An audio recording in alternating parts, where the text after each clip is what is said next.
خدا تجھے کسی طوفان سے آشنا کر دے کہ تیرے بحر کی موجوں میں اضطراب نہیں۔ ہم جو عمران خان کے ساتھ چل رہے ہیں، ہم اس بات کے لیے چل رہے ہیں کہ وہ کہتے ہیں ایاک نعبد و ایاک نستعین۔ ماحول کرپٹ ہے، حکومت کرپٹ ہے، اسٹیبلشمنٹ کرپٹ ہے، اور اس کرپشن کے ماحول میں ہم لوگوں کو حکمت کے ساتھ بھی، دلیری کے ساتھ بھی اور شجاعت کے ساتھ بھی اپنا کردار ادا کرنا ہے۔ 6 ججز نے خط تحریر کر کے ریکارڈ مرتب کر دیا ہے۔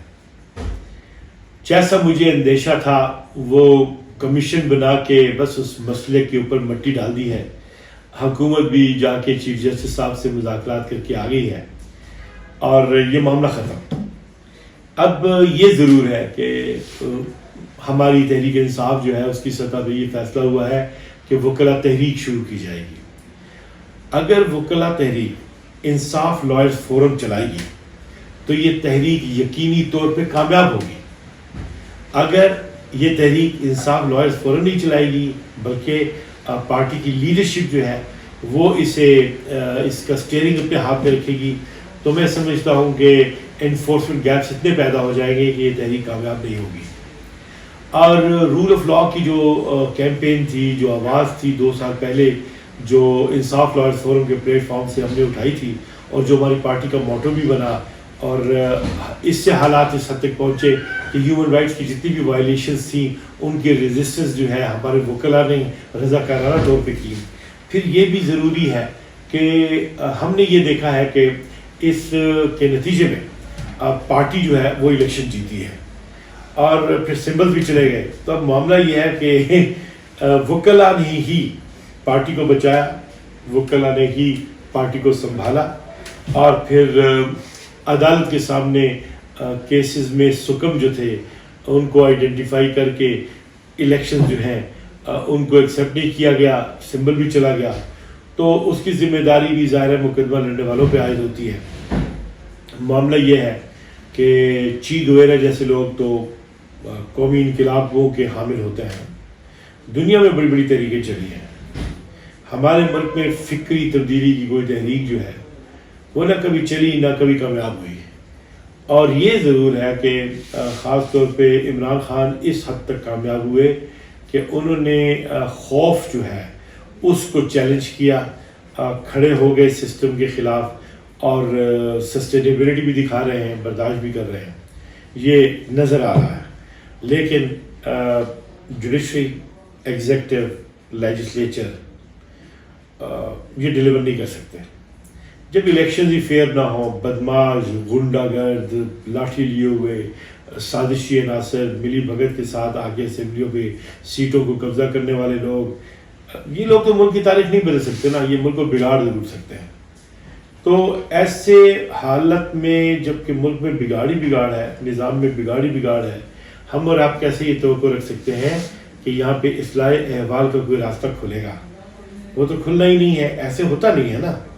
پھر ایک بات ہے کہ یہ 8 فروری کا جو واقعہ ہوا بڑا دردناک واقعہ تھا، لیکن اس کے نتیجے میں ایک بات تو ہوئی، اور وہ یہ ہوئی کہ لوگوں نے ایگریسولی ریئیکٹ کرنا چھوڑ دیا۔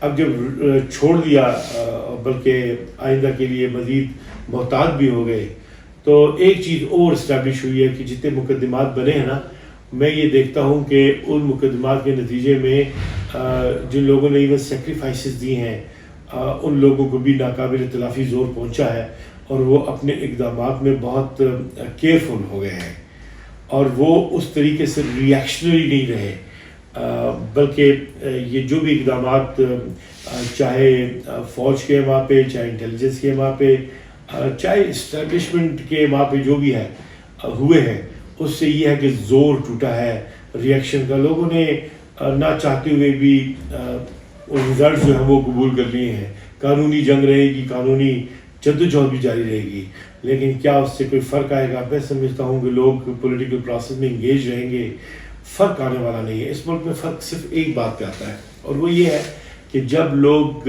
بیہائنڈ دی کرٹن مل کے آپس میں کوئی مفاہمت کر لیتے ہیں، اصلاح احوال کر لیتے ہیں، تو ایسی صورتحال میں ہر چیز جو ہے وہ ریشنلائز ہو جاتی ہے۔ لیکن میں ہمیشہ کہتا ہوں کہ آئین میں امینڈمنٹ کے لیے 2/3 اکثریت چاہیے ہوتی ہے نا، لیکن آپ نے دیکھا کہ ہماری عدالت ہی نے ہمارے پرویز مشرف صاحب کو امینڈمنٹ کا اختیار بھی دے دیا کہ آئین میں امینڈمنٹ بھی کرو. تو وہ اختیار جو کہ عدالت کو آئین نے نہیں دیا تھا، عدالت نے وہ اختیار بھی استعمال کیا. یہاں پہ چودھری صاحب افتخار کو منصب سے ہٹایا گیا.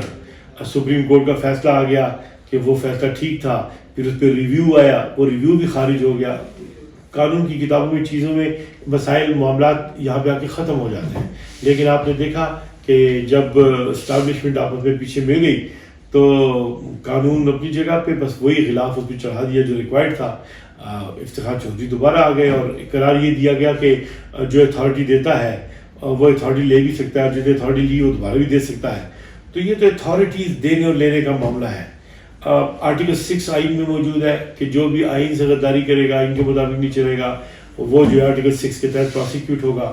تو یہاں پہ تو الیکشن کے معاملے میں گورنر نے بھی وائلیشن کی، الیکشن کمیشن نے بھی کی، صدر تک بھی یہ بات پہنچی. تو یہ آرٹیکل 6 جو ہے یہ نہیں لگا. چلیں نہیں لگا اچھی بات ہے، لیکن وہ آرٹیکل 5 ہے، وہ کہتا ہے کہ لائلٹی اسٹیٹ کے ساتھ ضروری ہے، اوبیڈینس کانسٹیٹیوشن کے ساتھ ضروری ہے. اوکے، جب یہ چیزیں ضروری ہیں تو پھر میرا پوچھنا یہ ہے کہ اگر لائلٹی اور اوبیڈینس ضروری ہے تو پھر جب سپریم کورٹ آف پاکستان نے الیکشنز کا حکم دیا تھا اسمبلیز کو، حکومت کو اس وقت کی، تو اسمبلی کے فلور پہ کیوں کہا تھا اسی شہباز شریف صاحب نے کہ میں عدالت کا فیصلہ نہیں مانتا؟ تو یہ آرٹیکل 6 جو ہے یہ بھی مذاق بن گیا. آرٹیکل 5 جو ہے یہ بھی کلرفل ایکسرسائز آف اتھارٹی بن گیا. اور قوم اپنی جگہ پہ رہ گئی، قوم سٹیک ہولڈرز ہے ہی نہیں، سٹیک ہولڈر بنا ہی نہیں رہے ہیں. اور پھر مہنگائی کا قرضے آپ لوگ لیتے ہو، پیسے آپ لوگ کماتے ہو، کک بیکس آپ لوگوں نے لینی ہے، اختیار آپ لوگوں کے ہاتھ میں ہے. تو عوام کے اوپر بوجھ ڈالتے رہیں. یہ چیز فیئر تو نہیں ہے. لیکن جب بات یہ ہے کہ قوم خود اس بات کے لیے تیار ہو کہ ہمارے لیے یہ ٹریٹمنٹ کی جائے اور ہم برداشت کرتے چلے جائیں گے، کردار برداشت کرتے چلے جائیں گے، تو پھر تو کوئی رزلٹ نکلتا نہیں ہے نا. تو پھر علامہ اقبال کی وہ بات کہ خدا تجھے کسی طوفان سے آشنا کر دے کہ تیرے بحر کی موجوں میں اضطراب نہیں، یہی کہا جا سکتا ہے. میں سمجھتا ہوں کہ ہمیں اس اضطراب کے لیے اپنی جد و جہد جو ہے وہ جاری رکھنی ہے، اس لیے کہ زندہ قوموں کے لیے یہ ضروری ہوتا ہے. تو یہ ملک چونکہ اسلام کے نام پہ بنا ہے نا، اسلام کے نام پہ وہ لوگ تو احترام رکھتے ہیں جن کے دلوں میں ایمان اور جذبہ ہوتا ہے معاملات کو اسلام کی روح سے دیکھنے کا، اور یہ دیکھنے کا کہ اخلاقی ذمہ داریاں ہوتی ہیں معاشرے کے لیے. تو اگرچہ ہمارے لیے یہ حالات کٹھن ہیں، لیکن چلیں ہم ہمیشہ کی زندگی تو اللہ تعالیٰ سے مانگ کے لائے نہیں ہیں. سو وہ لوگ جو کہ نظریے سے جڑے ہوئے ہیں، ملک میں انصاف چاہتے ہیں، شجاعت چاہتے ہیں، عدالت چاہتے ہیں، انہیں بہرحال ایک عملی جو ہے وہ کارگزاری کی ضرورت ہے. یہ جو سسٹم ہے جو سچا نہیں ہے، صادق نہیں ہے، اس کے لوگ امین نہیں ہیں، تو یہاں پہ صرف غلامی ہے اور یا پھر بے حسی ہے.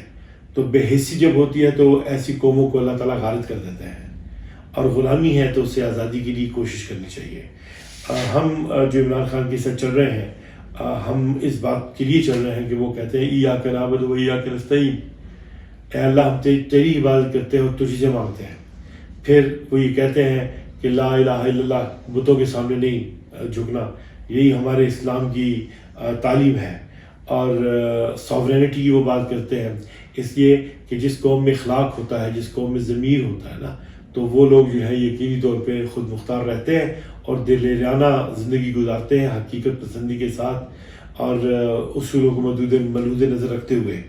تو اب یہ ہے کہ پھر یہ لوگ کہتے ہیں کہ ہم نے انگلی اٹھانی ہے خان صاحب کی شخصیت کے متعلق. تو میں یہ کہتا ہوں کہ یہ مت دیکھو کہ کون کہہ رہا ہے، یہ دیکھو کہ کیا کہہ رہا ہے. اس لیے کہ حضرت علی کرم اللہ وجہہ کا یہی فرمان تھا. لیکن اگر ہم دیکھ بھی لیں تو شوکت خانم سے لے کے باقی تمام تر پروجیکٹس اسی لائن پہ جو ہے عمران خان نے بڑی کمٹمنٹ کے ساتھ نبھائے ہیں. اور اگر آپ جیل میں زندگی گزار رہے ہیں نا، تو جیل سے وہ فضا تو نہیں ہے جو کہ محترم میاں صاحب کی جیل کے دورانیے میں ان کی حالت کو دیکھتے ہوئے ہمیں سننے کو ملتی تھی. کم از کم یہ ہے کہ گریس کے ساتھ یہ بندہ اپنی جیل گزار رہا ہے. سازشوں کا مرتکب ہمارے ملک کو نہیں ہونا چاہیے. ملک ہمارا ہے، اس کی حفاظت بھی ہماری ضروری ہے. اب ماحول کرپٹ ہے، حکومت کرپٹ ہے، اسٹیبلشمنٹ کرپٹ ہے، اور اس کرپشن کے ماحول میں ہم لوگوں کو حکمت کے ساتھ بھی، دلیری کے ساتھ بھی اور شجاعت کے ساتھ بھی اپنا کردار ادا کرنا ہے تاکہ ہم بدلاؤ لا سکیں، اور یہی ضروری ہے اور یہی وقت کا تقاضا بھی ہے۔